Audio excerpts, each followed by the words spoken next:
Welcome to our second public reading of the year, our final public event of the year. Welcome to Front Street Writers.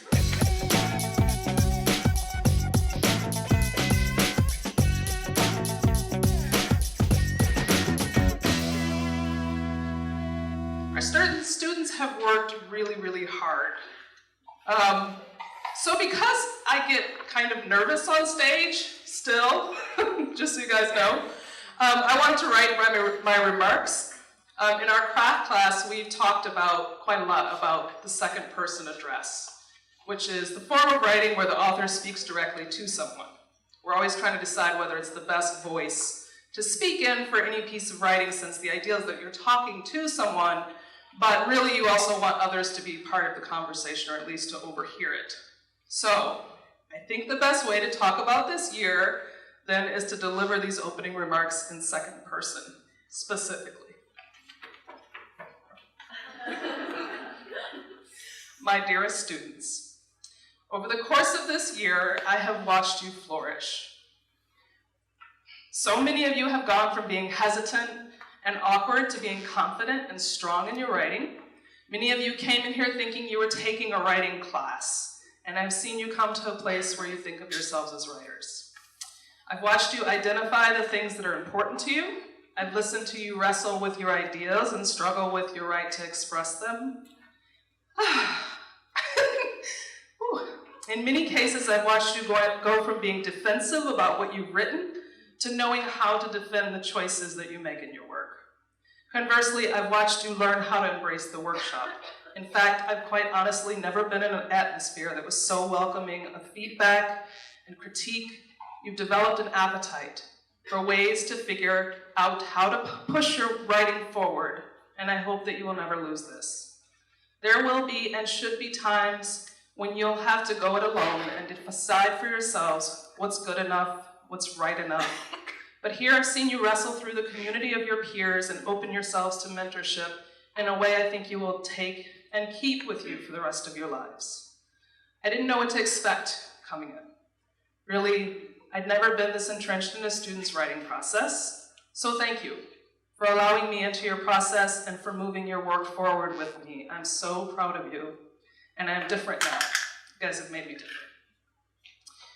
Thank you, everyone, for being a part of this evening.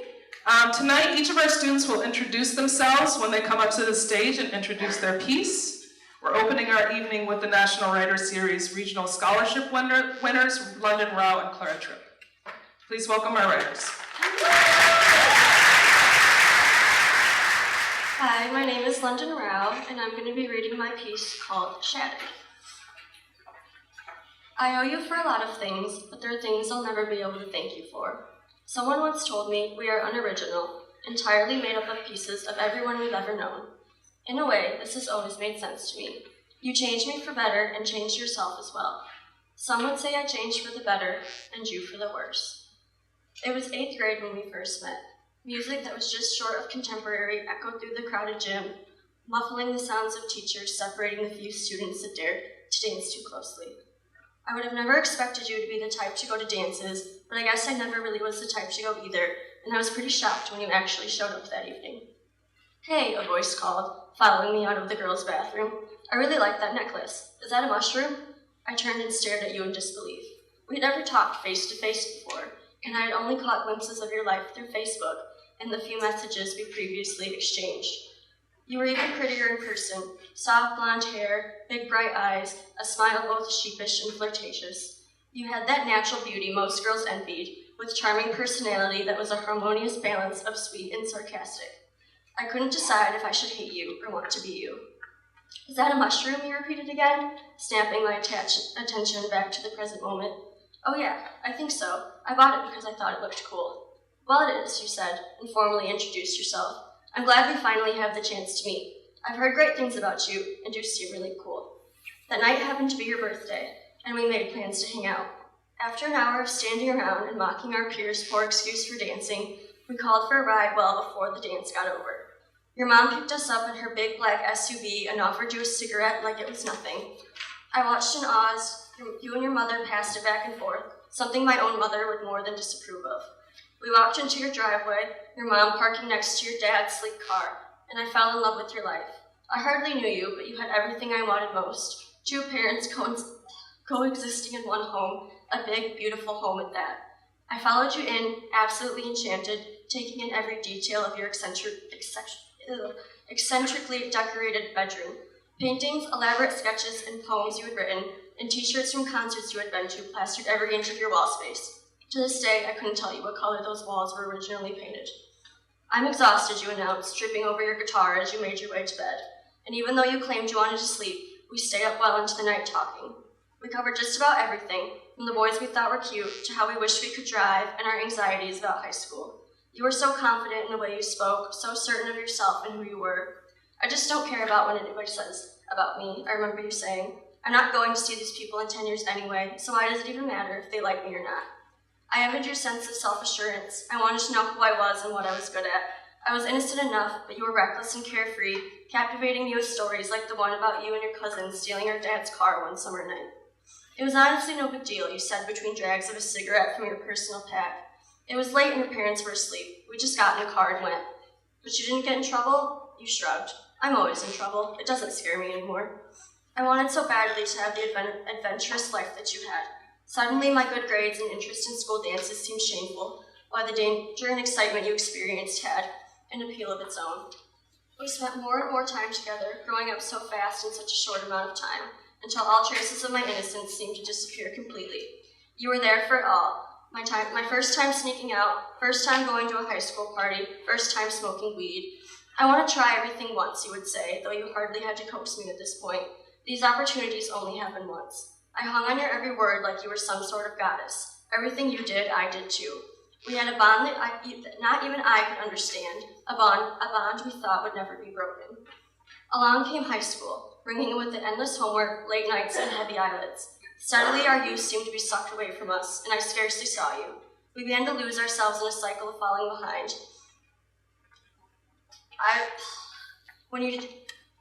I was popping Adderall in the bathroom stall just to keep up with my classes, while you seemed to have no intention of staying afloat at all. Less and less you came to school, less and less we talked. When you did show up to class, you came with dark circles framing haunted eyes and could barely hold your eyes up. I stayed up late studying, you would say, trying to nonchalantly brush it off, while simultaneously taking a cocktail of caffeine pills and headache medication to ward off your hangover from the previous night. Bullshit excuses always compensated for the obvious problems that became harder and harder for you to conceal. I barely knew you anymore, and part of me didn't want to either. But you were my best friend, weren't you? Didn't I owe it to you to be there for you?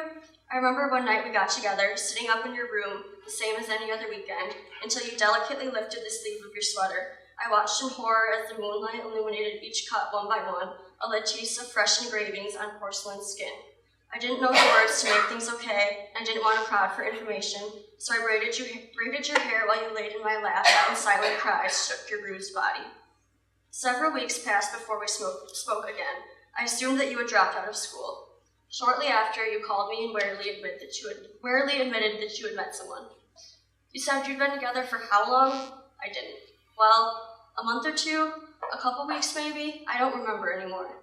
Temporary happiness in the form of a burnout dope dealer. You dreaded your pretty hair, dyed some of the thick strands violet, and decorated them with beads. Molded yourself to fit in with this new sweetheart of yours, someone entirely different from the first person I had known. Late nights full of binge drinking replaced the sleepovers we once shared. This was not who you were, and I think deep down you knew that too. You, the girl who didn't give a damn about what anyone thought of you, had your self-alliance sucked away by some guy you hardly knew. I felt personally responsible for what was happening to you, but I couldn't convince you to cut ties with him. I lost track of the number of times I had to drive your car to meet up with him while you hung out of the back seat, vomiting too violently to drive yourself. And like the drugs and alcohol he medicated you with, he repeatedly left you to crash and burn, left you with yellowing marks and bloodshot eyes that were always glossy and haunted. But you didn't care about him, not really, not in the scheme of things. Narcotics were the only thing you truly cared about at that point, and I got to watch as they tore you apart from the inside out. A couple more months and a couple more scars later, you managed to kick him, still unable to kick your malicious habit. I didn't hear from you again for a while. We never stopped speaking out of anger, only because our lives were pulling us in different directions. I was applying for college, you were MIA. but this time something felt different. Typically, you would text, call, message, or something. I'd heard things from people at school, but how reliable were they? Did they really know you better than I did? The rumor mill provided some insight. Your name attached to selling acid floated through the hallways in hushed whispers. There was no way, absolutely no possible way, that my best friend was caught in something as serious as psychedelic drugs and didn't even bother to tell me. Could I even call you my best friend anymore? Every trace of you was vanishing while I clung to my memories, spending endless nights wondering if I was an awful friend for letting you fall behind. I don't remember what it was that made us decide to hang out again. Maybe it was because we finally shared another class and you finally decided to show up. We took our seats next to each other and made awkward small talk before eventually agreeing to meet up outside of school. I didn't know it at that moment, but it would be the last time I would agree to hang out with you. I later found out that your previous habits were minuscule in comparison to what you were dabbling in now. Would you be willing to drive into town, you asked, thin pieces of orange film peeking out from your lip. My guy's got this really great blow he's gonna hook me up with. Cocaine? Are you kidding me? What, you don't like that? Okay, fine. What about dope? Would you try dope? I'm gonna pick some of that too, if you drive. Are you kidding me? I repeated in disbelief. Please tell me you're joking. I need you to drive me to town. If I'm going to re-up soon, and I'm taking too many of these Suboxone strips and they make me feel slow. Heroin, Suboxone, my best friend, the opiate addict. Not only were you abusing something as serious as heroin, but abusing the medication created to treat the problem. That was when I knew I needed to cut ties with you, no matter how guilty I felt about the abandonment. It made me sad, bitter almost, that you didn't want help when it was right there in front of you, and it was obvious that you truly needed me. I desperately wanted my friend back, the one I always envied, but you weren't that person anymore, not anyone remotely close to the girl that approached me in the gym, and I wasn't about to pay you any visits with my own silent problems waging in the background. People change. I changed, you changed. You lost yourself and taught me how to remove myself from toxic relationships during the process. Life went a direction we didn't anticipate, and things will never go back to how they were before. We never will be those innocent girls again, sharing secrets after a middle school dance. We came together so we could grow apart, carrying pieces of each other within the broken pieces of ourselves. Thank you.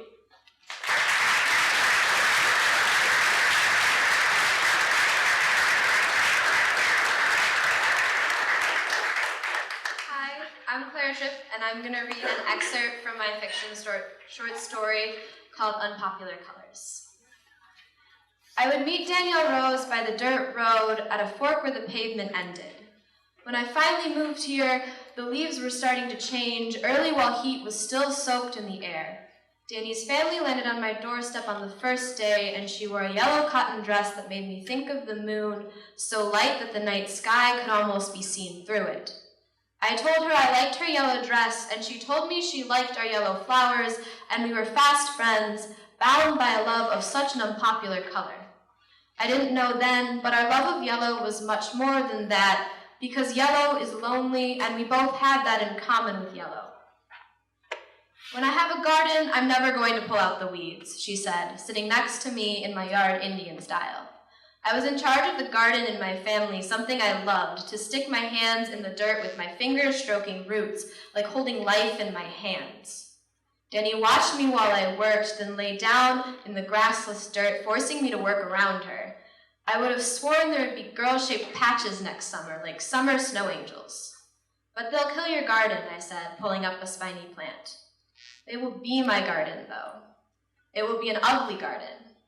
No, it won't. Danny drew the dirt on her stomach, swirling it into petals.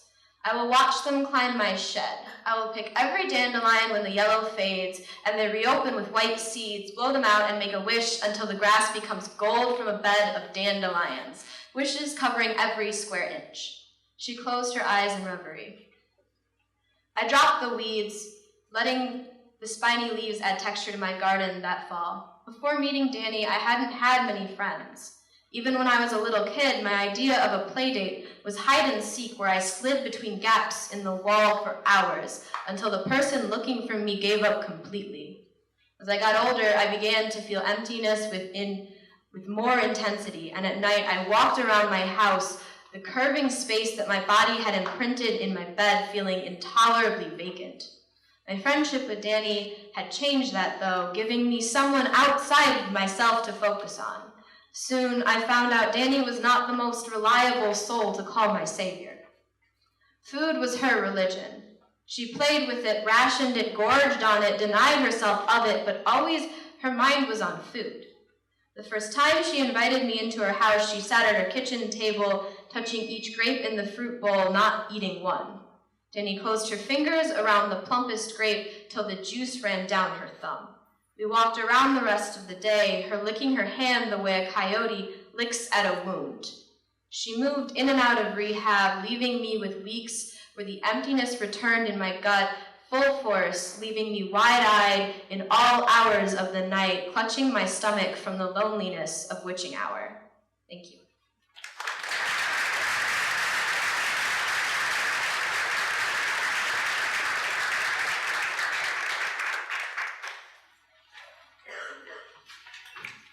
Hello, I'm Carrie Wofter. I'm the teacher and program director at FSW Writers.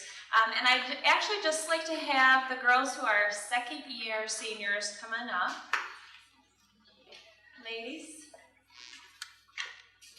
Ms. Harris mentioned that our kids put in a lot of time. They're here in class. They are home writing a great deal, reading each other's work, reading mentor texts.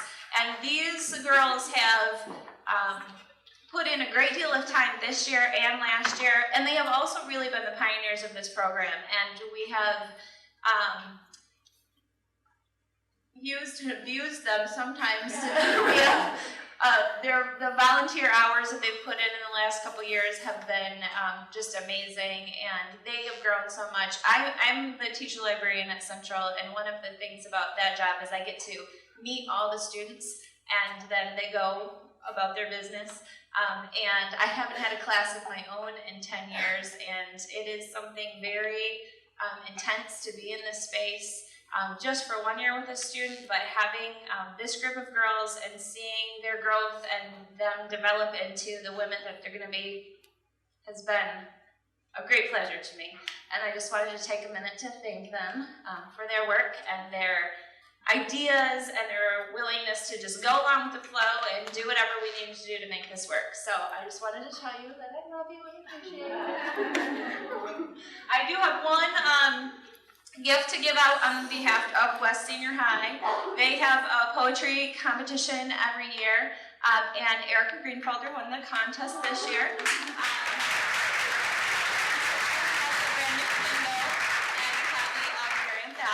So on behalf of Miss Minor, congratulations. She's going to be our first reader. We're going to have the girls kick off the rest of the evening, and then we'll move into all the students' work. I do want to say one other thing. Clara and London won that scholarship competition amongst very intense competitors. Everyone from this program, lots of people from Interlochen, and students all over the 5-county area. It's the largest community foundation scholarship that's available, and so I just want to thank National Writer Series for providing that opportunity, and just recognize the really hard work that they and all the other young people that participated in that competition put in. So, good job, ladies.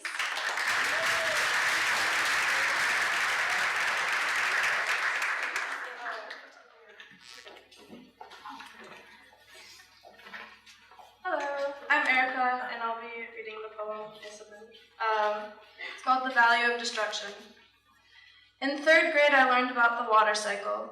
I repeated the words evaporation, condensation, precipitation, until they percolated through the gaps in my front teeth in perfect form, without comprehension that condensation was water breathed off the lips of Hemingway, beating into the glass of my water, saturating my body with the vapor of an endless cycle.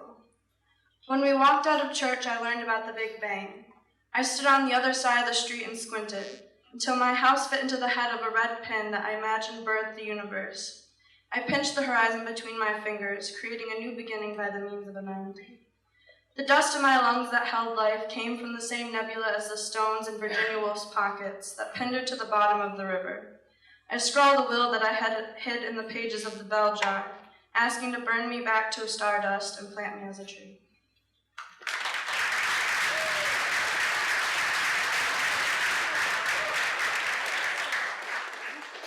Hi, I'm Meg Caldwell, and I'm doing a poem called Fringe Science.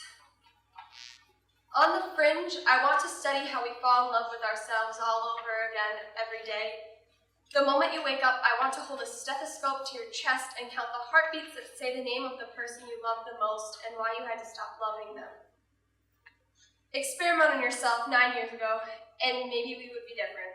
Maybe you wouldn't bleed vodka all the time. Maybe the words brain tumor wouldn't hurt you. Maybe if you could keep a promise, I wouldn't be so fucking mad at you all the time. Cut open a battery and maybe your heart would stop beating, ba-bum, ba-bum, ba-bum. I have battery acid burns from where you touched me. Big red pieces of pavement, my skin just complex hydrocarbons. Strong acids reacting, our skin is just a sponge, and I thought you loved me. You changed the pH of my blood, and all I can think of is my cells are dying, my cells are dying, my cells are dying. I'm sorry I let you touch me. I'm sorry, I'm so, so sorry. There's a poison I can take that will make me see things, turn ice cubes into hot coals. You told me it was love, like alligators sliding up my legs as caterpillars. Nothing is there, but it feels like lizards are biting me. Where did the lizards go? Help me, they aren't biting me, they aren't really real. You right there, just died in a parallel universe, and I can't do anything to save you. I got a letter today with your address in it. 5th grade me never wanted me to forget, but here I am confused. I thought I could remember, and I learned that 6 hours after you died, your brainwaves were still moving. I don't know what this would have done for me, and I don't know if I would have wanted to hear your thoughts. If you say some things with enough confidence, people will believe everything you say. And 74% of the universe is dark energy, an unexplained force that is drawing galaxies away from each other against the pull of gravity at an accelerated pace. And she is the 74% of the universe I despise, but you love her. She's pulling the compass apart. North is south, and south is always west, and god damn it, where did east go? We aren't a balance if we aren't so far away. Chicago isn't that far, I'm just right around the hall. And all this leads up to is, there's a plane missing. I try not to say anything, but it's gone, and there's a plane missing, its bones creaking, I cannot stop hearing the screams. I'm so sorry I have to bring it up every 3 days. Just know I think about it every 37 seconds. My mother told me to stop talking about it. Meg, I don't know where that plane is. My sisters want me to talk to somebody about it. Meg, maybe you should tell someone you're locked on. I live in a purgatory, where all I know is that there are 239 people gone and we don't know where they are. And I guess things go missing every day. Keys dropping off carabiners, people waking up but deciding they aren't in love anymore. Dogs on signs hung in the grocery store, Nigerian girls. And if I tell you this, I want you to imagine I'm sewing your mouth shut, needle and thread. I don't want you to bleed until you betray me. Needle and thread, I thought we could ignore it. Needle and thread, I want you to know nothing mattered. Needle and thread, I've sewn roses into your hair and your palms are growing tulips. There's a plane missing and I don't know where it is. There's a plane missing and I want you to still love me. Every morning I wake up crying because I have the same dream every night. I can't find that plane. I can't find that plane. I can't find that plane, and I am so sorry that the ocean is so big.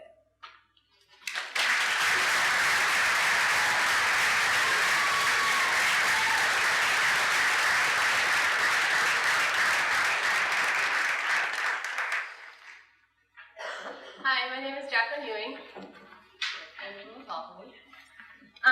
And I'm reading a poem that's called Two Moths Caught a Capsule Light, and it's actually a song written by Breathe I'll Breathe, and I took lyrics from it and made it a poem. The lights bother your blurred eyes, blurred like the exposure of her first photos, but you don't faint from the light, even though you come from the same womb. You never stood on the other side of the scale and balanced her as she cried, I want to die. The day in the gym, when she lifted her sleeve, I pulled it back down and made a promise. Let me love you right. But the closeness only grew on one side, until it became too tight of a space in the middle of the night, with my phone and her tears sticky on the buttons.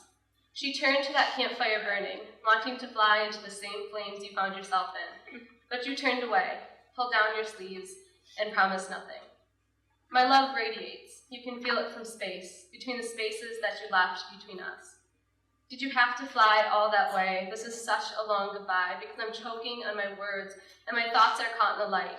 I can't think of myself anymore. Quite honestly, I can't think at all.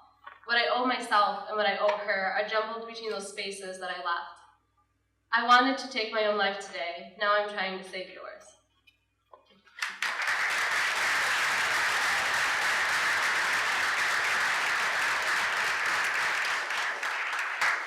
Hi, I'm Austin Harmon, and I'll be reading a nonfiction piece about place. Blues, greens, and purples. I grew up on a lake, which was always chaotic, but beautifully so. Its waters would always have a constant churning of waves from the masses of boats and people who choose to spend their summer with sand between their toes. I used to sit under my grandpa's pontoon, letting the water rush over my head as I stared at the boat's fleet metal surface. I would sink as far as my lungs would let my small body, stopping when the lake grass would tangle into my hair. At the bottom, I would open my eyes, no longer seeing the boats or people above me. I just saw a chaos of greens, blues, and purples.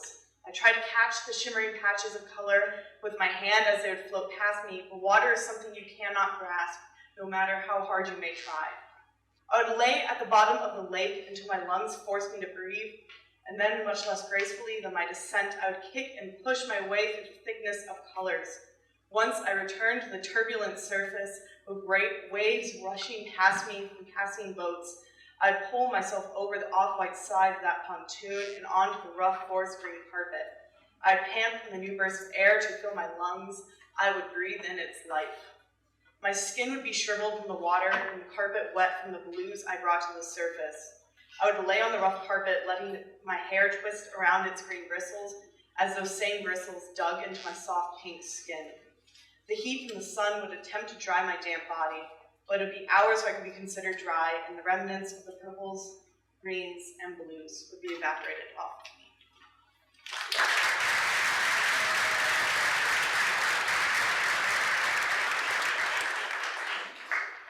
Hi, I'm Sarah Korb, and I'll be reading my nonfiction piece, Driving Casualty. May I see your ID? The officer asked as I stepped from the 3 feet of snow that separated me and my car from the asphalt we were once driving on. I handed over my ID along with my registration.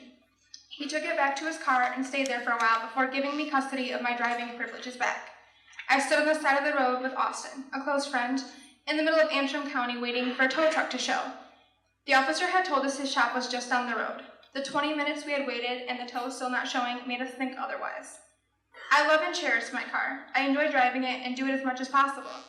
I was devastated to know that this had to ruin the one thing I enjoyed. I was only trying to make it back to Sunflower Drive, somewhere in Gaylord, a stop at the bank gone wrong. The officer had returned to where we were standing on the side of the road. He handed me back my ID and registration and a few extra papers. Papers noting my violation that could lead to 2 points on my license, and then of course there was the actual ticket that came with the fine. He was sure to explain it all to me. You're going to need to call the courthouse and find out how much your fine is. It should be there in about 3 to 4 days. I marked you for too fast for conditions. I looked back at my car, lodged in 3 feet of snow, unable to escape, wondering if it was still able to even be driven. Once we had rolled, Austin had found a part of my roof rack in the snow and chucked it in the back of my car. A reminder that my car took a beating and managed to salvage the 2 of us. The tow truck finally showed up, a good 35 minutes after the cop had called him. He hooked my car up and slowly pulled it out. Once pulled out, he talked to us for a bit, asking if we noticed any damage, and then telling us what he thought the problems might be. It looks like the roof rack might be a bit dented, and the snow lodged around the wheels will make it hell to drive. Did the engine shut off? Austin and I shook our heads. It had been running ever since we rolled ourselves into the situation. That's odd. Usually cars have an automatic shut-off when they start moving in weird directions. It's also weird that your airbags didn't deploy, seeing as your car flipped completely over. Great. My car saved my life, but in the end I might die next time something goes wrong. We owed the tow guy $125 for pulling my car out of the snowbank. We followed him back to the tow shop, which was surprisingly 5 minutes away from the site of the accident. I had to call my parents and ask for a card number to charge the cost. The guy asked if it would be easier if he talked to them to get the information. Sure enough, he did. Hello? Oh, hi. Yes, this is going to be $125 for the tow, if I could just get a card number. Okay, great. And since this was a rollover accident, you should be able to retrieve this money back from your insurance company. My parents didn't know the extent of my incident until this tow guy informed them of my circumstances. I was afraid of the yelling I would receive, but this kind man removed that worry from me. He had done the hard part. It was my turn to now take the even harder beating. Thank you.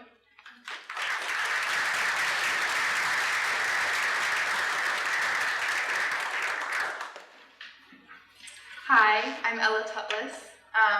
I'll be reading an excerpt from my lyric essay titled Massless Particles. Do you remember how we flew through the grass under the stars that summer night? The same hill I played Marco Polo on when I was younger, dropping into the high horsetails and getting lost in the whispering around me.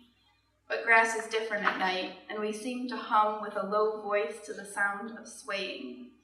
You were fixed on finding the right spot, aimlessly walking up and down the grassy hill, little me trailing behind you like a helper fish, carrying books and a planisphere which held galaxy secrets in its rotating plastic plates.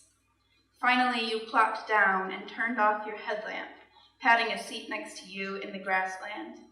And it was suddenly pitch dark. It was my first experience feeling as if I was laying at the deepest part of the ocean, where only giant squids live, with blind eyes and reaching tentacles. It was my first experience with pitch darkness. All those astronomy books and dials predicting the alignment of Jupiter and the Big Dipper hadn't prepared me for what I saw that night. After sipping the ink from the sky and letting myself become the absence of light, I noticed the stars, great spatterings of them for miles, for centuries. They seemed to weld themselves into my brain and take over the small world I had seen as the center of everything. And that vastness was reflected in your glasses, your eyes glittering, your mind spinning. We always sat in awe for a while on our nightly expeditions. The stars were heavenly, they were burning balls of fire light years away, and they made you close your mouth and look up and appreciate something so inconceivable.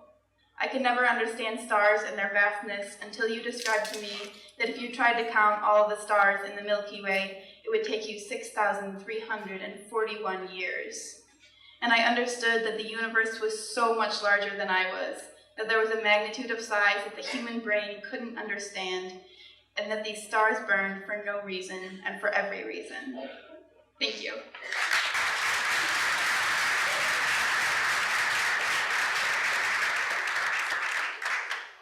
Hi again, I'm Clara Tripp, and I will be reading a poem called The Best Places to Take Your Last Breath. The second day of spotted rain has me thinking of minor birds and negative space, talking birds with a love of fine china who would find themselves at home on this island. The second day of spotted rain, we brought pasta in plastic bags and forgot the forks. Despite rain and oily fingers, we stayed by beachfront at a picnic table under a tin roof. I've been thinking of the important things like how when land is there, the ocean is not. The old history book in my backpack says that every day the sea encroaches somewhere, but I am sure it is land that is the greedy one, stealing blue-claimed space. I could be wrong, and if so, I wonder what places became battlefields torn apart by blood feuds. But it seems to me the land steals the sea, and we steal the land, and we all just end up thieves grabbing up space that at some point had nothing there at all.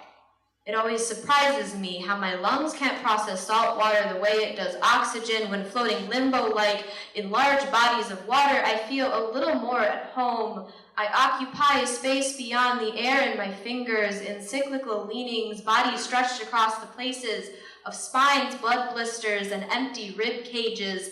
I'm reading how-tos on clockwork and weather patterns while my mind is reset to last breaths underwater, out with bubbles that fall down waterfalls, dragging me out to sea by undertow. I wonder how waterfalls are refilled, how day and night share the sky. I wonder how Halley's Comet remembers to turn back around about the end, and it keeps me up at night because maybe if I could connect the cycle, I could disconnect my own. Thank you.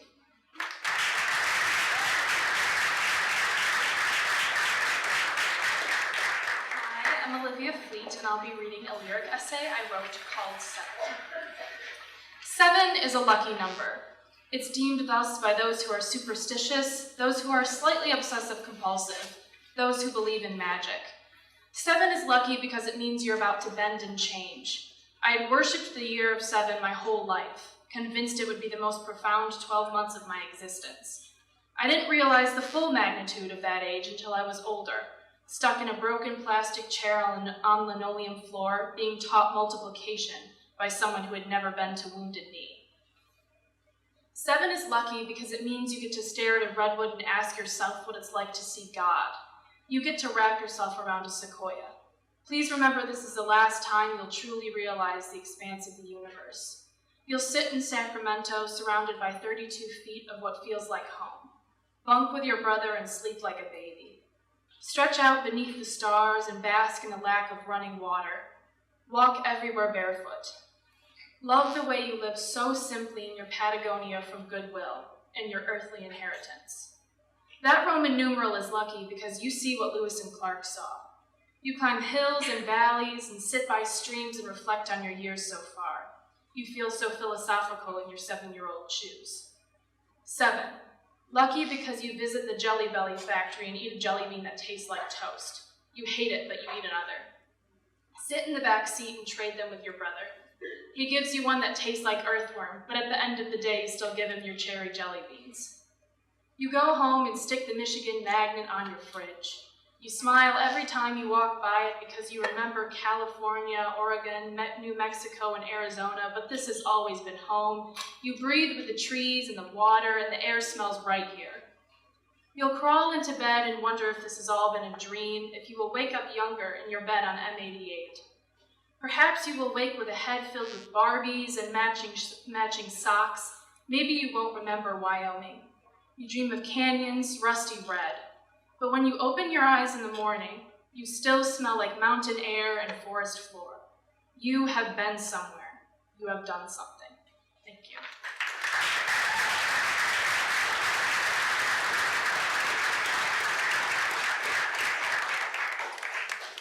Hi, I'm Allie Shoemate, and I'm going to read a lyric essay titled Explaining the Unexplainable. I wrote this when the Malaysian airplane was missing for 3 weeks, and now it's going on 2 months. Obsessions are a strange thing to think about. There's no rhyme or reason to why you feel the need to spend 7 hours learning every detail you can about something. It just happens. One of my obsessions is the way the news reporters tell a story. Everything is so one-sided. You never know what truly happened. I tend to find everything possible about any world topic that manages to stay in the news for more than 24 hours. I like to be prepared. I find myself in heated arguments with strangers over the most simplistic ideas involving world news stories. My latest obsession has been the missing Malaysian airplane. This one has been a real struggle for me. I love airplanes, and I have to, because I also love traveling halfway around the world. I also have major trust issues when it comes to anything I'm not in charge of. Airplanes have been something I could glide over and ignore until this happened. What bothers me so much is that in theory, planes shouldn't even be a thing. It is so extremely unnatural for something that large and heavy to even make it off the ground. And then we managed to lose one. At first, hearing of a missing airplane, I found it something humorous, until I did research. It wasn't just a little plane holding a family. This was a huge thing with 239 passengers on board. The mystery of it all is what keeps me captivated. Things like this just do not happen. Out of all those people, not a single one found a way to make their whereabouts known before the plane vanished. I have a number of theories on what could have happened, but in all honesty, I hope none of them do. It would be tragic, but all too simple if they were to find the plane at the bottom of the ocean. Other theories range from terrorist attacks to pilot error to another country taking over. The options are limitless, even including theories of a more supernatural degree. The complexity of the situation will only raise with more information found. My obsessions over topics like these often have to do with the not knowing factor. I like to know what's going on around me, even on some level. I like to be kept updated and make sure that I am. As soon as anyone discovers what actually happened with this plane, my interest will diminish by at least 50%. Within the days of having the solution, I'll no longer want to know, because everything will have a reasonable explanation. Like many in America, I fear the unexplainable. With week 3 rolling around, the airplane has made it on its way to the category bordering absurdity, with many losing hope for an actual answer. Thank you.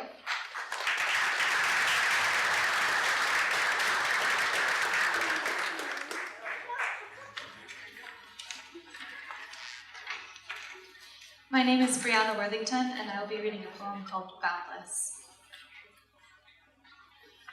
When the horizon unzips and pours blinding light over fresh earth, frosted branches drip light. Your thirsty pores drink pure beams until every thread is strained. Fingertips itch to touch the folds of the sky and slice it open, but the wax tatters billow away. Every clinging stitch sighs before bursting. You are ready to shed the unraveling vessel, to become mist after rain, to call worms from the soil and intoxicate their gills, to flow over every cracked rock and make them breathe, and to paint every slash. You begin to unzip, and for the first time, you are open. Thank you.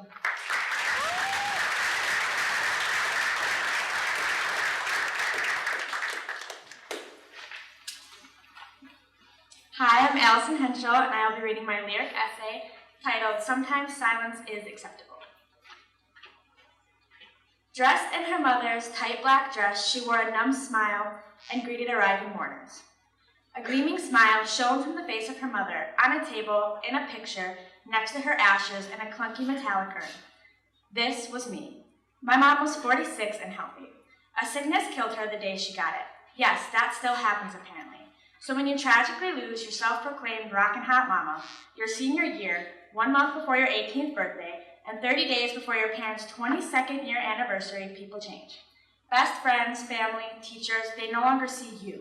They see your loss, your tears, your fake smile. They try to help, but unconsciously drift away because they don't know what to say or how to speak to you. So this is to help all of you who haven't had the devil reach into your soul, heart, mind, through your eyes, your memory, your love, and crush all of it by taking something you can't ever replace. This is only God's will, honey. No matter the person's faith, telling them that God killed their mother for his own will is only going to upset them. Even Carson Funeral Home has this quoted on their funeral etiquette page. In most circumstances, it is not appropriate to inquire as to the cause of death. So instead, if anything, say, damn the devil for stealing the love God gave you, because people mourning are already in a state of chaos as it is. They don't need to be festering over your words about God. Nobody crying needs to hate God, and hearing that time and time again will push you there.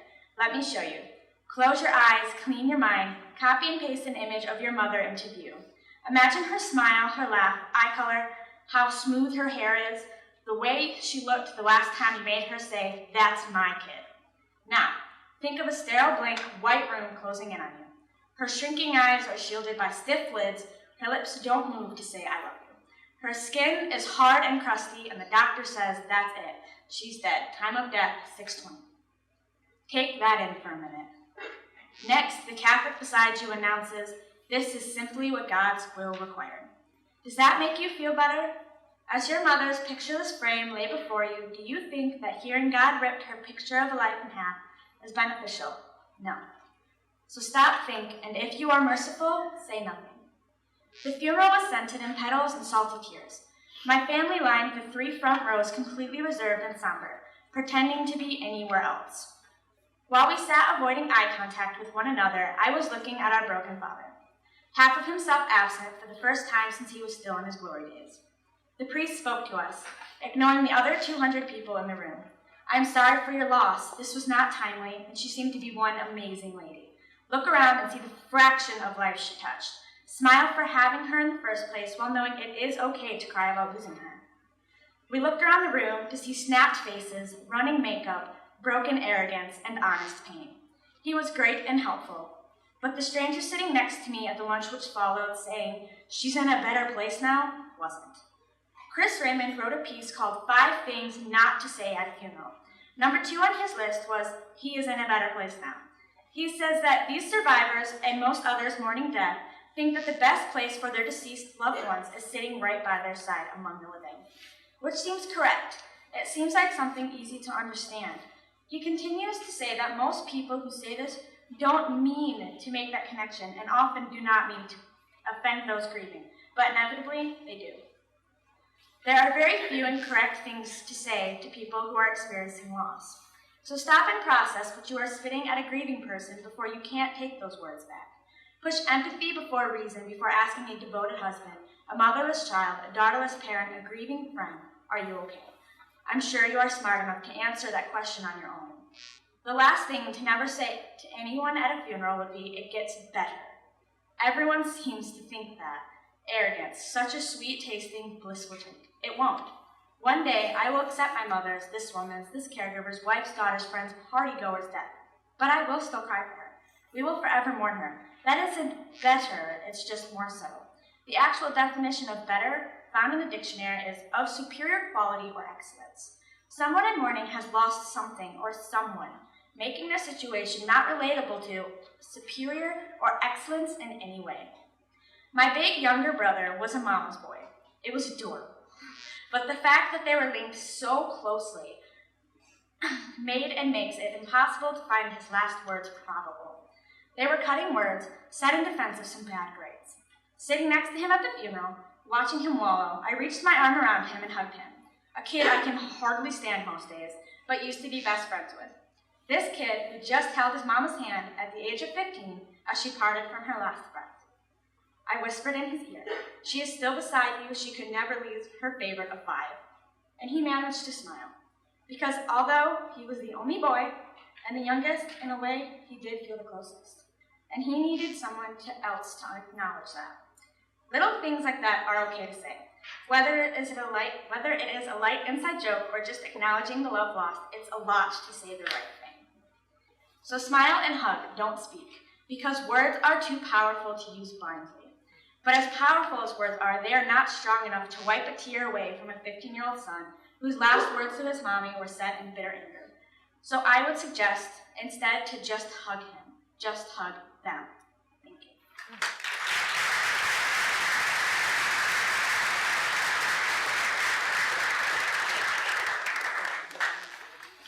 Hi, my name's Jill Halstead, and I will be reading a poem entitled Who We Will Never See in the Basement. The last time she padded down the steps, encrusted with the follicles of dogs and cats and rats that were never hers, she was armed with colorful bullets, soon to be exploded in a blinding display. They were splattered upon the concrete that drips as desperately as her grade, that melts like wax down her birthday candles as another finally assured minute of waiting passed. That drips and weeps like the condensation sliding down her water bottle in the internal humidity, that thickens the air like her words shooting at him in succession from her machine gun mouth, the paradoxical scenario of rapid fire forging barricades, rather than fracturing the concrete walls of our basement, separating his potent reality from her dictatorial domain, that churns like his stomach when she critiques his flinging technique as the anchor pierces the wall. And as she sprinkles her reprimands of his self-medication around like the tissued snowflakes on the rough Venetian carpet, it was mirrored in the paintballs flung haphazardly at the partition in our basement. Thank you.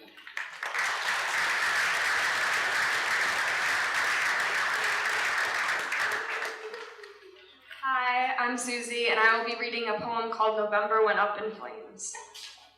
Someone once told me that shooting stars are angels throwing away their cigarettes before God can catch them smoking.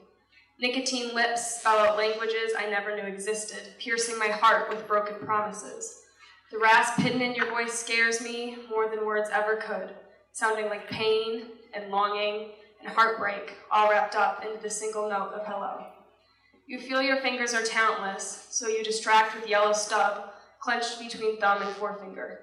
Inhaling fire's exhale is an ancient anomaly, but pipes and cigarettes and tobacco all decompose much before your time should come. I tried to make you stop thinking of a joint perched between lips tasting like goodbye, but I am never enough, never wise enough, never convincing enough to stop addiction in the loneliest of forms. Fate steps in, sculpting skeletons until we ache, leaving me with swirls of individuality engraved in my bones. November went up in flames. I guess honesty is a sin that left me to crawl through the ashes. I can't remember how to breathe. Thank you. I'm the poet, right? I will be reading a piece called Wreckage into Resonance. And I wrote about the state hospital and specifically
and I will be reading a poem titled Wasp's Night. You didn't breathe out of your nose until you were 8. That's how you were. In the summer, you were pouring salt on snails, melting them like buttered toast. Wait for me to write this down.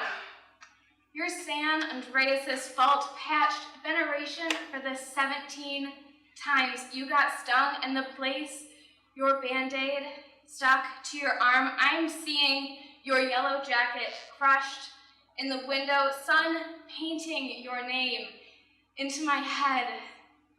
We're waxing, waning. There is a box under your bed, and, well, it smells like my mom's casserole. The pins crack and crucify its wings, and there is a case labeled heads in Joe's apartment by his Bible and by his dirty dishes. I'm your king. For now, as the mattress creaks and the wasps watch, I pour salt into your eyes and wait. Thank you.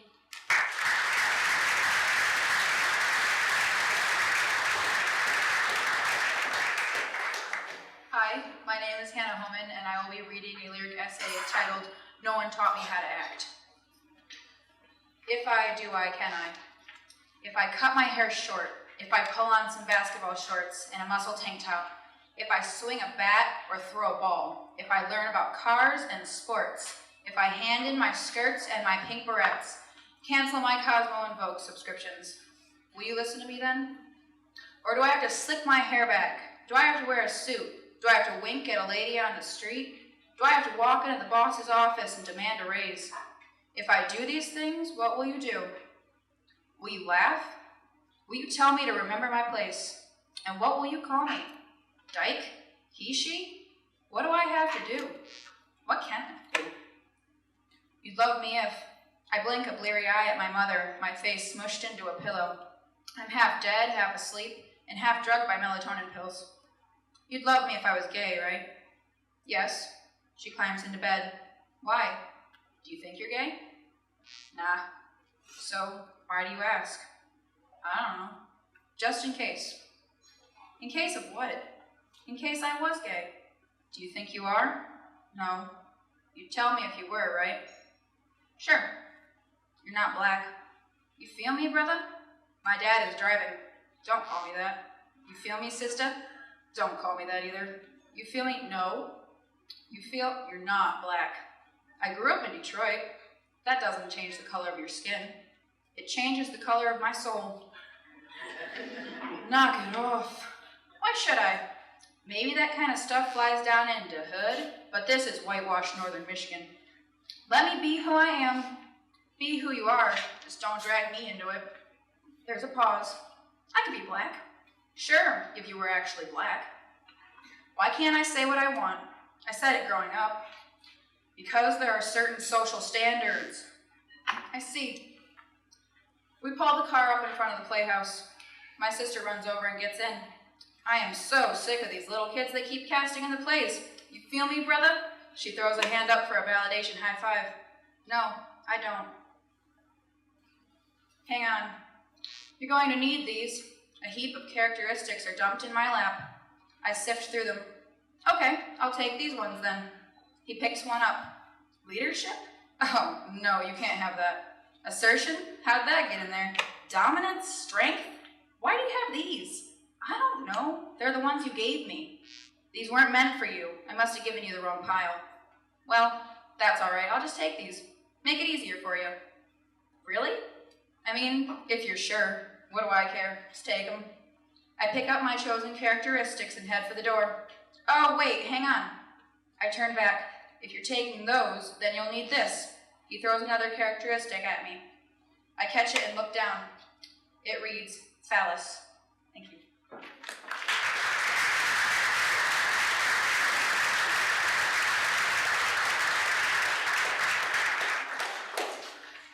Hi again. My name is Jill Halstead, and I will be reading an excerpt from my lyric essay entitled Shake. The unexpected. I remember it all so clearly. his hoarse laughter, or so we assumed, exploding from his room like thunder, then the thuds happening in succession as our curious glances grew exponentially to looks of alarm. Me bolting from my chair like an electrocution and rushing to his door, behind which it sounded like Brad Pitt and Edward Norton were clocking knuckles. Bursting through, I witnessed my brother twitching, thrashing, and shaking violently. This traumatic scene before me called for my immediate attention redirection, and I hastily dialed 911. I had to be cool and calm, while my mom's screams of oh my God," escalated in decibel levels like the stair steps reaching the place we feared my brother's soul was going. We were frantic and helpless, to say the least. It felt something like the growing frustration of walking down the up escalator. I couldn't bear to be around my coral mother or my blue-lipped brother any longer. As my mind drifted through a soft smog of uncertainty, my feet directed me outside. I stand in the light radius of my garage. The night is eerily tranquil. I stand and I reminisce. Galactic stockings. Our socks were wrinkled in the toes, bunched up from the shuffling around the carpet in our den, our white-walled galaxy. We jumbled into the dilapidated cardboard box, our sock-clad feet skating along the interior. We imagined that we could reach out the window of our rocket ship and grasp a handful of space dust, or that we could park our aircraft on the rings of Saturn and skid along the ice like we do with our earthly socks on the wooden kitchen floor. We putzed around the universe, fueling our ship with liquid imagination and maneuvering it with controls whose ink was still wet upon the corrugations. Luckily, our socks did not have the hospitalized grips to keep us on the ground or stutter our sliding along the rings. Rings I feared I would soon be skating upon without a partner. Sock-footed feet. Within the light circle of my garage, I shift my weight on the cold, slanted pavement, and the rain soaks through my socks. I don't care or notice. The cotton suctions to my feet like the terror choking my brain behind my deceptively calm expression. When I close my eyes, I flash back to his red face, sputtering breath, coughing up blood, items in his room in disarray. A dark shape approaches, looming. Its lights are silent. I don't want it to be here, but I'm so glad it's here. I don't want it to have to be here. As the ambulance stills on my driveway, I run back inside, back to the frantic light. My sock-footed feet scurry, and I feel the need to keep busy, wash the dishes, fold the blankets, anything to avert my eyes as they place his body on the stretcher. Thank you.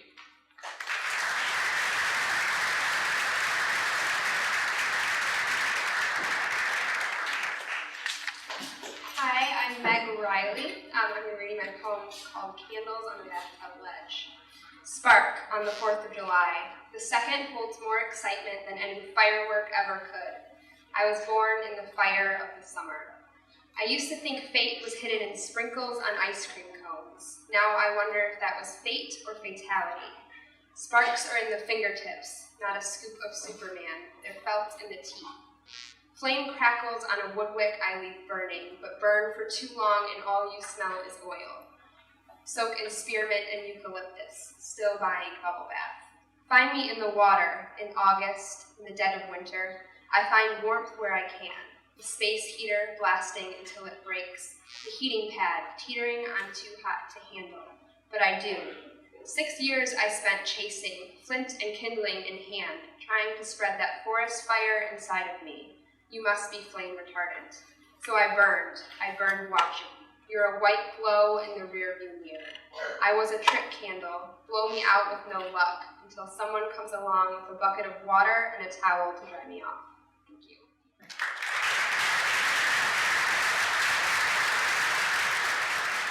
I'm Gwen, and I'm going to be reading an excerpt from my fictional short story titled Sharp Sugar. When I was 7 years old, my family lived in Italy at Via Antonia Palatine number 44. During the day, I was either down on the riverfront with my father or helping my mother in her shop. At night, my mother would tuck me into bed, and my father would read to me until it was dark outside. When he left the room, my younger brother would often crawl into bed with me on the grounds that his bed was so much colder than mine and that it wasn't fair. When I was 10 years old, my mother worked late nights to keep the family afloat. My father was so exhausted from work that he went to bed early, often before he even had dinner. My brother still slept in my bed because he needed someone to talk to until he fell asleep. When I was 13 years old, my mother took me to the church with her at night so we could pray together. My father was no longer with us physically. He called and sent in money when he could, but we had no idea where he was or where the money came from. Because of that, I was the man of the house. My brother no longer slept in my bed, but he still kept me up with the stories. When I was 15, I told my brother and my mother that I loved them and that I would be back before nightfall. They believed me, and I did too. I was enticed into joining the mafia through the suave persuasion of a stranger who was slightly older than myself. I wasn't allowed to leave the premises of the building without proper supervision. I quickly found out that I was allergic to tattooing. I turned 16 and I didn't want to go back home. Here, I was my own person, but by the time I was 17, I didn't want anything. When you're kidnapped, you're not allowed to leave. You have to do what you're told or you face the consequences. If you run, you are caught. It is not like in the movies where you might get away. They catch you every time, regardless of where you go or what time you leave. Eventually, you take the selfish route and you get up and you give up. You stay put in your small room, you eat what they give you, and you listen to the tall, obviously German man who's in charge of you. When I figured that out, I made it second nature. Second nature to listen, second nature to follow instructions, second nature to obey. I was rewarded through their subtle brainwashing. Good actions got me more food, bad actions got me a smaller room and a harsh reminder that here I wasn't considered a person. I learned who was flexible with the rules and who would stomp my lights out without a second thought.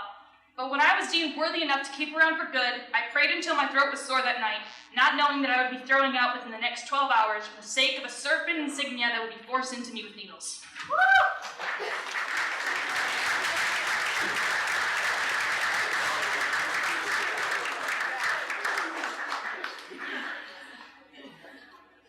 Hi, my name is Sabrina, and this is an excerpt of a mood and tone essay that I wrote about New York City. There was a world within its opalescent glass and steel skylines. There was an epic story you told that sprawled like an anthill, deep underground, with luxurious passageways and tattered cement that spat out in every direction possible. The brassy elegance and lofty arcs of Grand Central Terminal resides on 89th East 42nd Street and Park Avenue. Your veins scattered throughout the city in 67 different ways. Located in Midtown Manhattan, you established a holy grail for transportation. This meant that it was inevitable that Grand Central would be surrounded by expensive offices, hotels, restaurants, and shops, all convenient with access to the railroad tracks. New York, I made a home out of you. Your climate is scandal. You use your politics to scare the daylights out of school children who scoot down your streets because your arms are more than enough to exhaust them with your 13-mile skeleton. Your traffic is madness, competition is murderous, but no matter how hard you made it seem, no matter where I went, it somehow felt like home, and no place will ever be good enough. Thank you.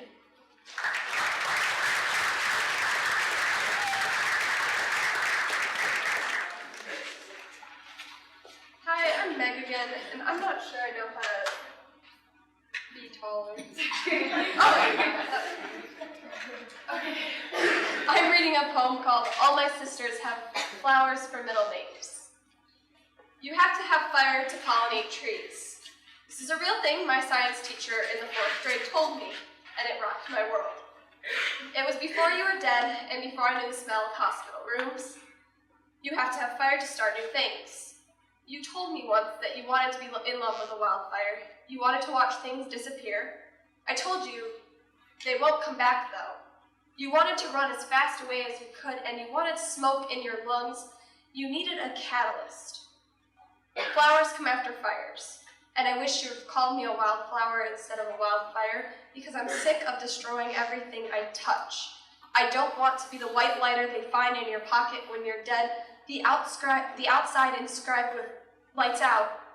And I want you to know that the floor of my room still turns to lava, and I keep the space heater at 98 degrees because I like it really hot in there. I wanted you to know our daughters will have flowers for middle names, because my sisters are so strong and so beautiful. They've all got flowers growing between their names, and all that matters is that gardenias and daisies and mums and yellow weeds all are just as beautiful as pale eyes, reflections of snapdragons and broken apologies. Flowers clung to my spine, asking me about the day we stopped talking. Every bone in my back you've sharpened into a knife, and I keep trying to pull them out, but I can't. They tell me I will fall apart. I'm alone in the brush, watching my skin turn hot red, watching the flames come from my fingers. My tears are boiling. Wish you were here, tattooed on the inside of my lip. And every time I kiss you, it's a postcard goodbye. Flowers growing between our names, and you are the only son of anarchy I've ever loved. But your name is chemicals, and I can't keep kissing you. I can't watch myself combust. I can't watch the flowers grow from my ashes. And I wish my 4th grade teacher was wrong. I wish I could see the beauty in those orange flames licking the trees. But all I want to focus on is the little yellow flowers blooming from where I killed everything. But fire, it's so beautiful, you whispered.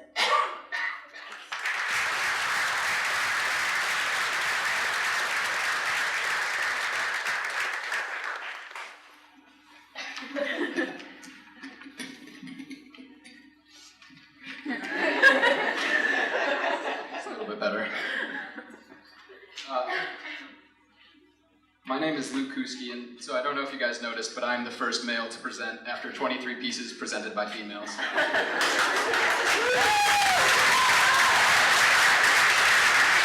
Here's hoping I don't screw it up. So this is called A Little Family from Topeka, and it starts with an epigraph. There are 6 things that the Lord hates, 7 that are an abomination to him. Haughty eyes, a lying tongue, and hands that shed innocent blood, a heart that devises wicked plans, feet that make haste to run to evil, a false witness who breathes out lies, and one who sows discord among brothers. Proverbs 6:16. The only group that manages to always offend me, and every word they spew continues to get unrelenting media attention, an outlet for the madness. The church started in Kansas, which is like Christianity's Fallujah. Oh no, not another Christian bash. I believe that everybody should have the right to practice whatever religion suits them. I also believe that anyone should have the right to tell jackasses when they're being jackasses. The church, consisting of a single family from Topeka, was given permission by the highest of courts to hold signs scrawled with obscenities outside the funeral services of fallen heroes. They claim others to be satanic if they are not as anti-gay as them. For convenience's sake, I made a list of all the people less anti-gay than the Westboro Baptist Church. Everyone. I mean, even Hitler liked dogs. First seen through the Technicolor image on my television, a boy of no more than 5 holds a sign with words he couldn't possibly understand. God hates fags is a pause-worthy statement coming from a kindergartner. The day of my first epiphany was not extraordinary in any way, until it was. I woke, noticing more noise surrounding my habitat than usual. Out the window, cars were stretched around corners, another garage sale put on by the neighbors. I throw some torn tennis shoes on and cross the street to investigate. The usual garbage was on display, and most everything had a light green circular sticker on it with 99 cents. But tucked away in the midst of the cardboard box jungle, I saw it. Behind all 11 seasons of Baywatch, there lied a ragged guitar case. I thought, based on previous experiences of sales in the garages of strangers, that it couldn't possibly have been anything but air and mothballs inside. I unclicked the 3 brass latches that kept the top secure. I opened it, and the plume of dust that rose from the interior sent me into a fit of sneezes and coughs.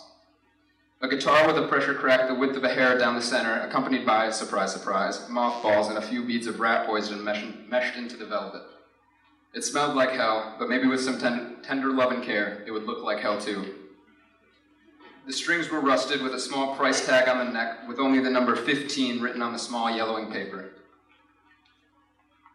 There are only 2 types of people in the world.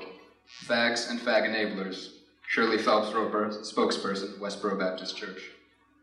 So which are you, Shirley? The hypocrisy of the statements vomited from you and your family's intolerant faces would be unbearable if I wasn't so interested and astonished. Shirley had a son out of wedlock. How's that for a quirk of fate? Another epigraph.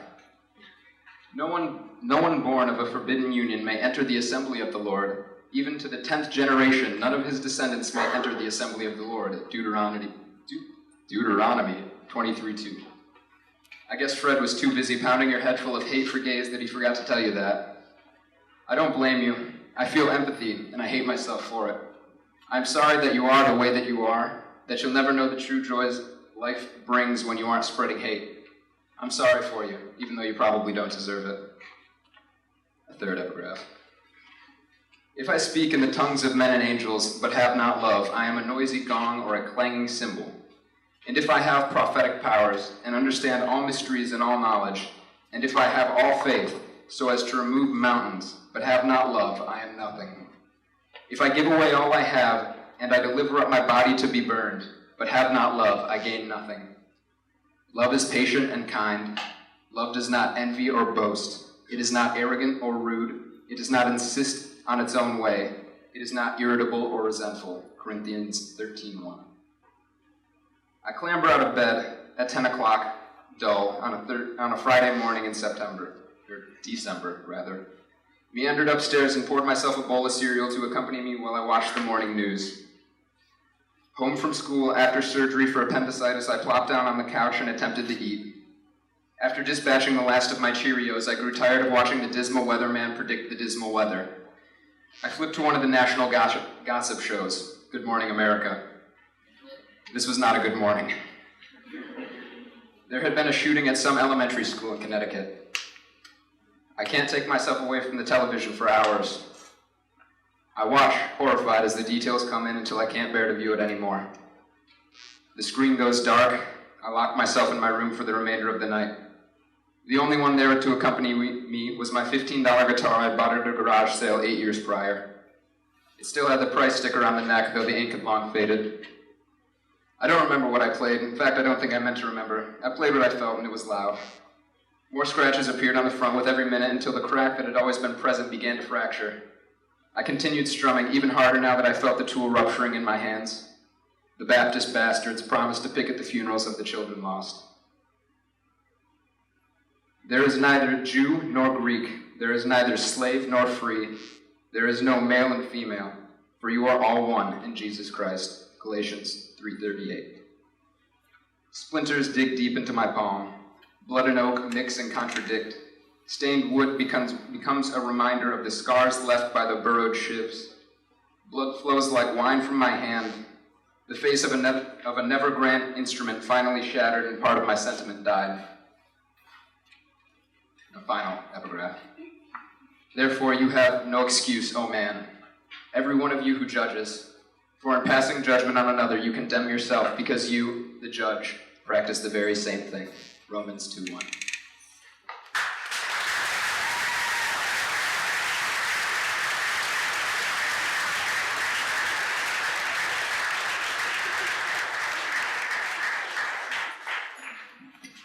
I'm Danielle Landowski, and I'm going to be reading a poem called Vesuvius. Vesuvius, we're in the cemetery. Hands tracing bones, we're in the cemetery where it's warm at night. And the bruises on my wrists are rubbing off like dirt. Vesuvius, we're in the cemetery, and I'm lying as though there isn't a drought in California, cock-tongued in the heat-spell sun you're causing. The skin around you is burning, and our blanket is set between two corpses. Last names blowing stiff wind west. We sat on these old cells, and it didn't bother us. Spurt burns, you said, to start arson. Like blood getting stuck in dirt, you said, on tombstones. Palm shucks are lying by our thighs, and I'm thinking of smoke rhythms down the hill. You and me, Vesuvius, we're in the cemetery. We're catalysts. I pushed lemon juice into the dirt, your scars. Erupting loose veins, I'm saying church hymns to marble arches, to gravestones. Make sea currents that choke this ash, your throat. Dry burns I found stuck, so I pressed them to my thumbs, to the rest you made on the cemetery gate. Thank you.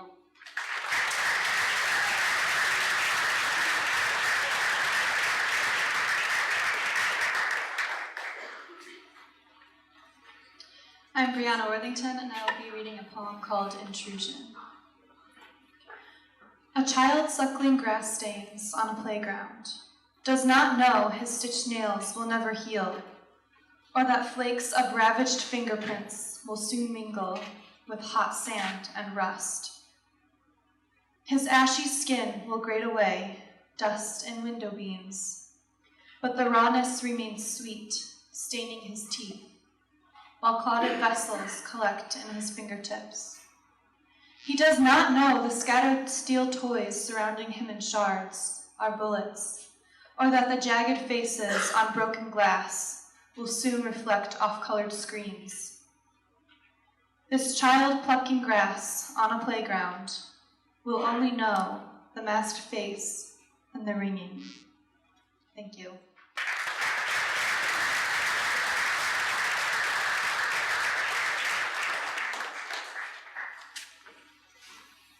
Hello, I'm Erica again, and I'll be reading a piece called Keyword Female. I turn on my school computer to look up an article on female objectification. My search is blocked for keywords, specifically the word female.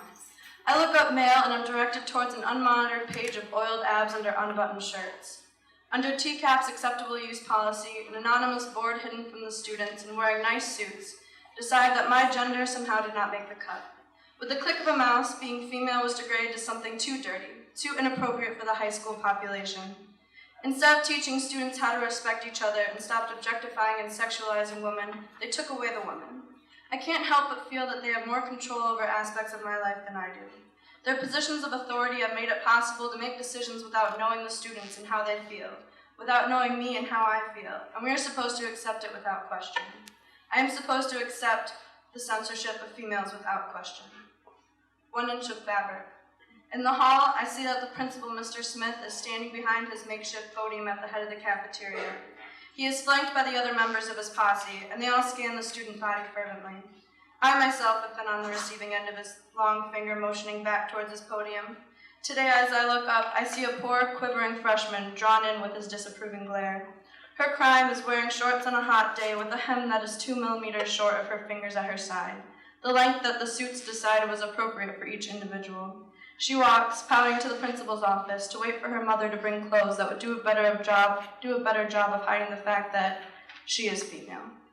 Macy's in June. I walk past the racks of clothes, the air conditioning of the mall sheltering me from the heat of a freshly minted summer. There is very little gradation between tight jeggings that suffocate down to the ankles and what are marketed as booty shorts. Above the shelves are pictures of the usual models, long hair with the golden sunlight shining through it, and their shorts and tank tops showing off their tans as they frivolously laugh their way through the golden fields. They look beautiful and desirable, just as the anonymous board of marketers had decided beautiful and desirable should look. I have few options but short shorts. The same goes for most other teenage girls. The pictures of the models reinforce the idea that this is what is in and acceptable for teenage girls, and the stores comply. Maybe I'm so frustrated because of my limited options, and I just long for the variety that I am not offered.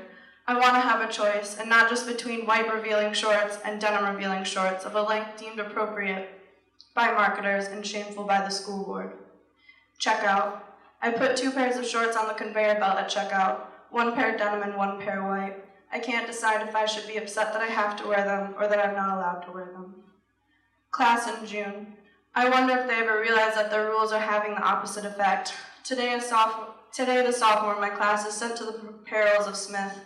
The students all pretend not to stare, but something about her is different now. She has been knocked down from her status as a student to sexual object. The class has hushed ooze as her scandalous legs walk out of the room. Legs they had not noticed before, but certainly were now. Her attempts to embrace her body indignantly condemned by the authorities she had trusted to act in her best interest. Echoes. It's a distraction to the other students. It wasn't until you took 10 minutes out of class to explain why it was a distraction. Would she be less disruptive if she would stop all that noisy breathing too? The boys will stare. Tell them not to stare instead of telling me to hide. This place is for learning. It's not a fashion show. Would it be better if she stopped wearing clothes altogether so she wouldn't have to worry about dressing to accommodate everyone else's tastes? Lack of empathy. When are the interests of the female students going to be considered instead of dismissed?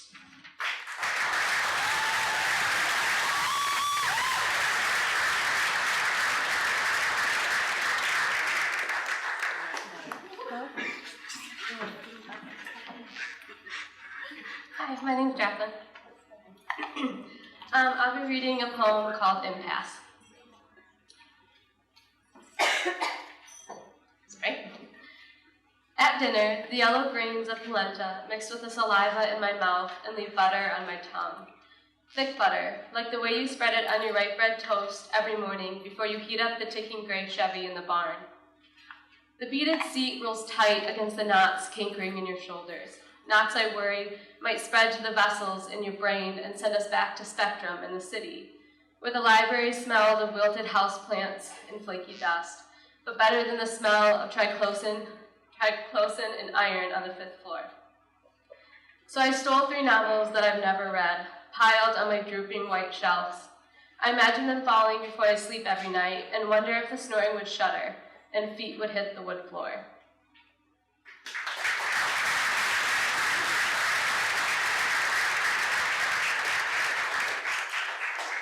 I'm Danielle, and I'm going to be reading an excerpt from a lyric essay called Clinical Taboo. Lesson plan. My mother left a book on my bed when I was 9 to teach me how my body liked to purge. Once a month it liked to rid of itself, and we've named that practice cleansing. Remind me again that bleeding is pure, that white pixel dancing is pure, or that I have some clear aspiration in this. 183 sexy moves to try tonight. Every 2 months I walk in fluorescence with a Diet Coke and a pink box of tampons. Drugstores still make my palms slick, so this is an in-out routine motion I always try to make swift. Last December I failed when I was at the register. The man behind the counter saw what I was buying and asked me if I wanted an issue of Cosmo or a Hershey's bar as well, since they should help. I couldn't get visually upset over this because my anger would have been blamed on blood, and maybe I still have a grudge to that. A rose, by any other name. I'm told that blonde hair and tennis outfits will make this function of my body comfortable, make stained cotton and a hunger for shoestring French fries appealing. Selling female products to females isn't enough. They have to make sure no one watching squirms, that everyone is pleased with the woman in white swimsuits and the euphemistic phrasing. Down there. Every time I say vagina in the presence of my mother, she yells at me for speaking unladylike. Ya, and other sound effects. Maybe it's the harsh G. Maybe it's the way the 3 syllables are stuck between wide hips, in spaces beneath swollen tongues. 3 syllables criticized for being clinical and given pet names, like wildflower lips, or what I used to call my old dog. Different boxes and meat variations, geographical pinpoints on a map. Dr. Kelly never said if aversion was a normal part of the cycle. Thank you.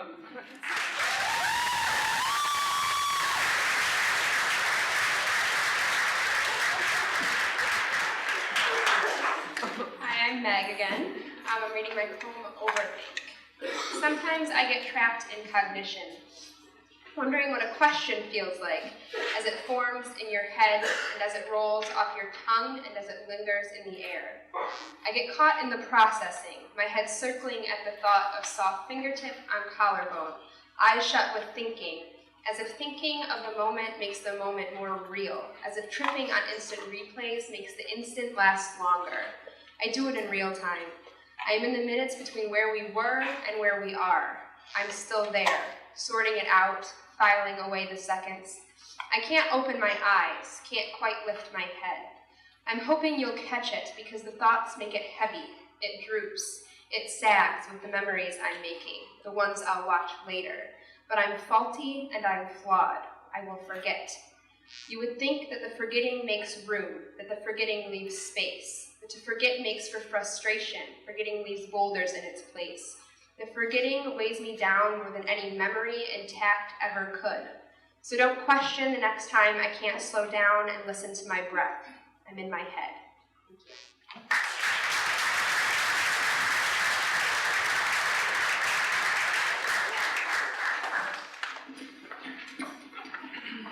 Hi again, I'm Sabrina. This is a poem entitled Gravitational Forces. Gravitational forces pulls us together. The moon and tides constantly collide. I believe that you and I are like the ocean, deep, dark, and undiscovered.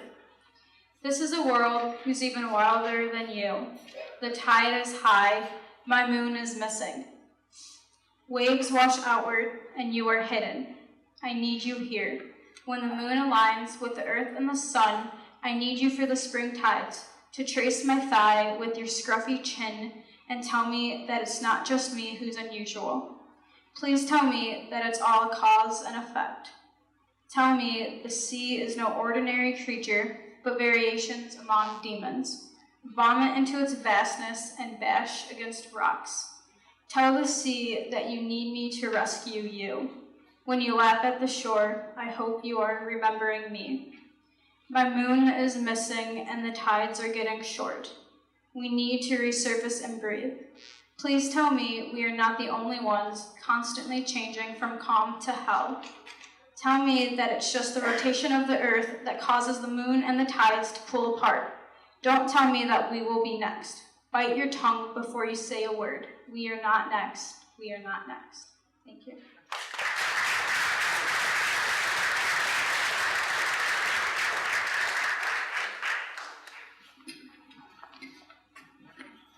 Hi, everybody.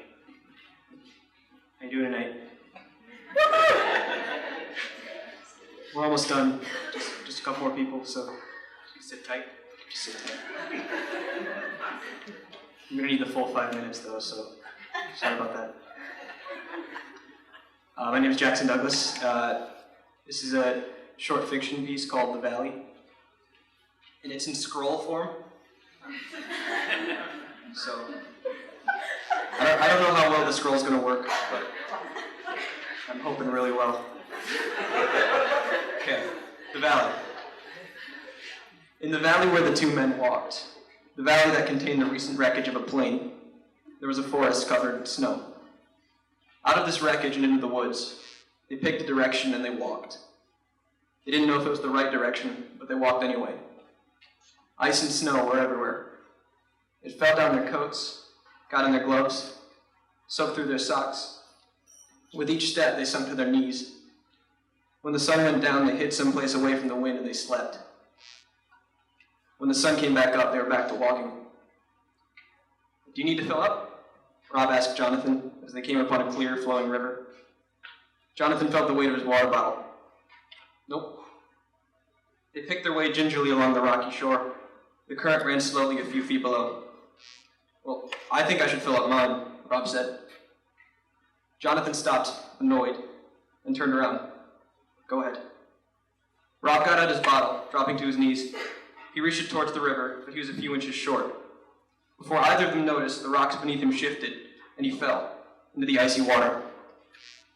By the next morning, his clothes were frozen. And they kept walking. Up hills, then down again. Through patches of trees, then patches of field. Deep snow, then shallow. All while Rob slowly began to freeze. Are you hungry? Rob asked.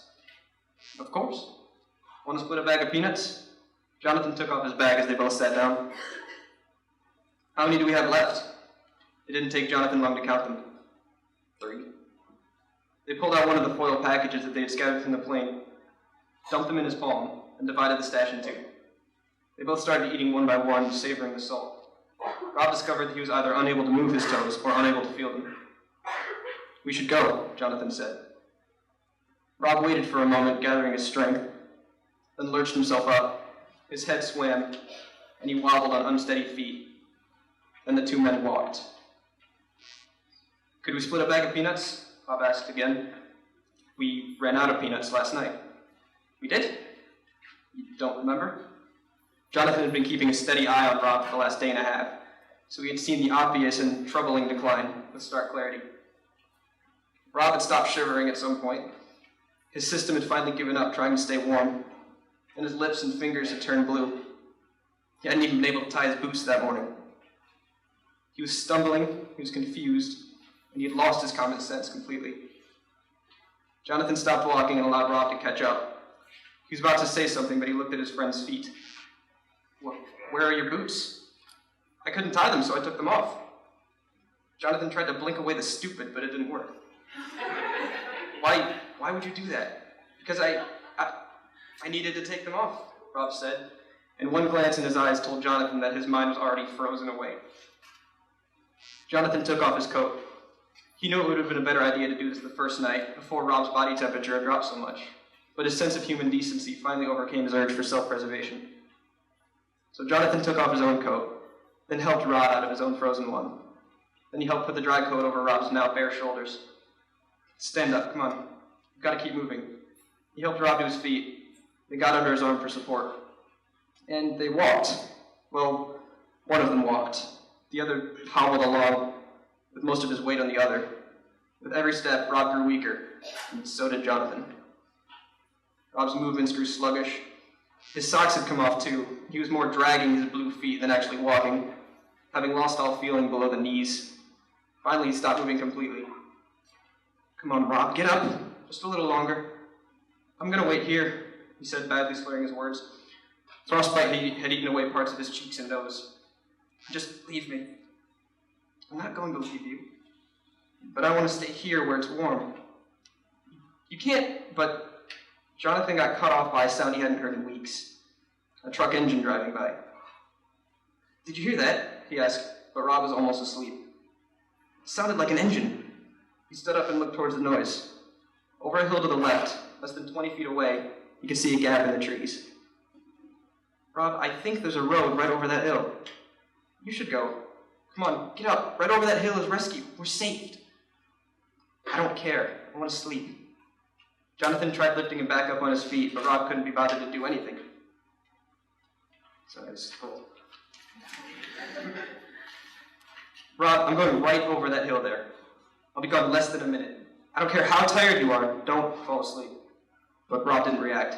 His heart continued to sluggishly pump cold blood through his dying limbs. Jonathan ran up the hill as quickly as he could, found he was correct about the presence of a road, and slid down onto it. He dropped to his knees on the pavement, then looked both ways. A logging truck disappeared around a curve. He ran back to his friend. It's a road, he said, grabbing his friend by the wrist. Rob didn't weigh much, but Jonathan was very weak, and it took a few seconds to get him up again. We're so close. But Rob didn't open his eyes. Jonathan managed to half carry him to the top of the hill, had to drag him by the wrist down the slope and onto the road. He tumbled down out of the valley and sprawled on the ground. Come on, Rob, come on. He stripped off both their clothes, then redressed Rob in the warm ones. He didn't know how to help somebody with hypothermia, so he started rubbing Rob's chest and arms. Cold started prodding wildly at his newly exposed skin, attacking him, trying to take him like it had taken Rob. Thank you.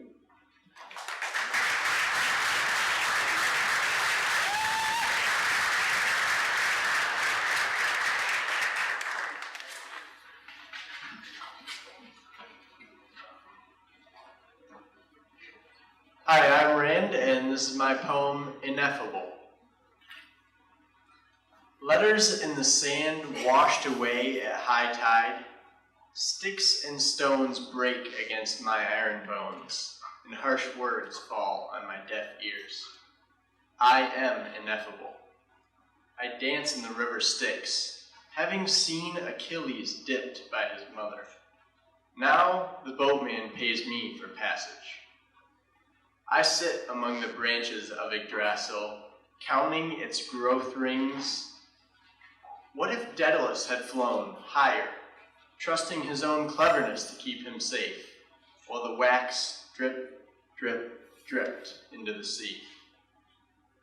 Now, both of my eyes pierce souls with a look like Odin's, for I will not be tricked. As the crafty spider's tongue falls leaden, now I have nothing to give but everything to take.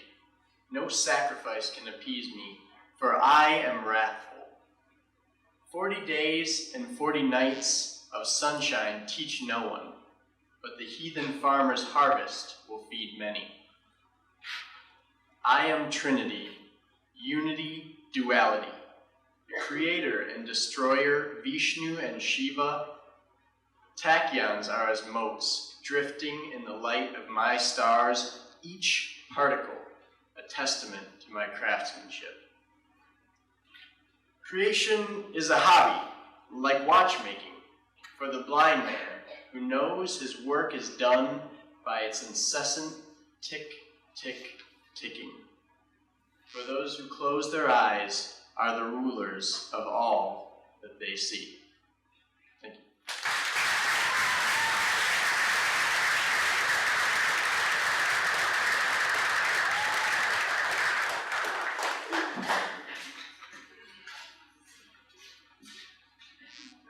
I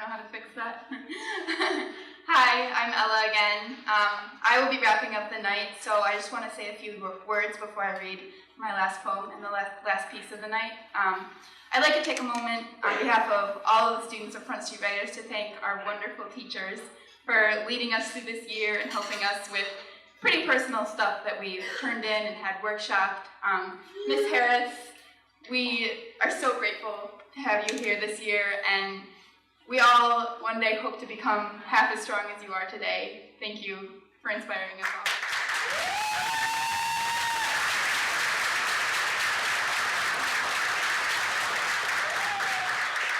And Mrs. Wilker, speaking as a second-year student, I've gotten to know you pretty well. You're definitely one of my favorite teachers, if not my favorite.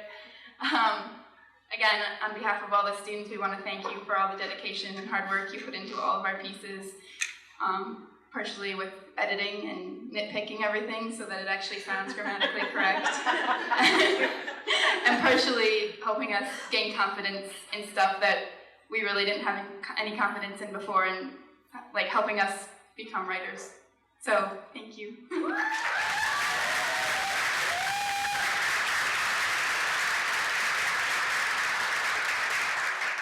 now I will read my piece. So this is a poem, and it's called Under the Whelming Tide. He secretes in copious quantities the inky fluid from his chasm-like mouth, mediated but premeditated in short bursts from the largest toothed cavity, underfed by trips into that powdered capsule. He is the deepest trench, gouging the earth's surface. He is a hadal force. He is an embedded force. And we are coalescing away from the skin of the ocean towards the abysmal recesses of the benthic zone, that place where no light can enter. And he said it was a hadal force, an embedded force. And I cannot see life above, so I fight to float because I am afraid of the bottom. And he is so deep that he drips cement and sediment, and he is shapeless and fading, and he crawls by walking on his arms. He crawls on the ocean floor like a trawler, a slow drawl, a slow gush, but somehow we possess the same characteristics in common.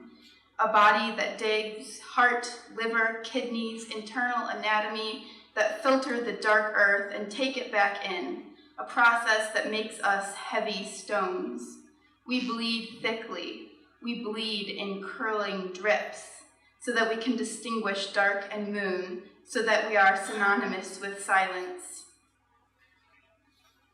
We do not have the scent to find the morsel, yet we are one. We are the beautiful queen scavenger, a massive cameo cut from shells.